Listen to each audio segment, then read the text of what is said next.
कागलमध्ये भीषण अपघातात 13 वर्षीय बालिका ठार तर 2 जखमी।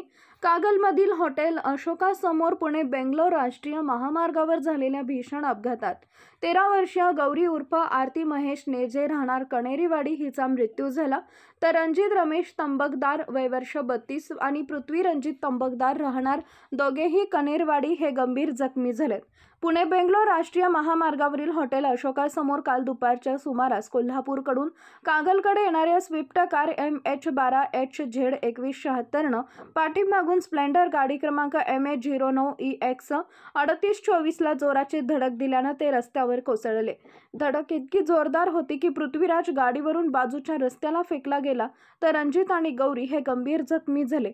दुर्दैवाने गौरी हिची प्राणज्योत मावळली। या प्रकरणी निष्काळजीपणे गाडी चालवून अपघातास कारणीभूत ठरलेल्या रितेश प्रकाश जगताप राहणार कागल याच्यावर कागल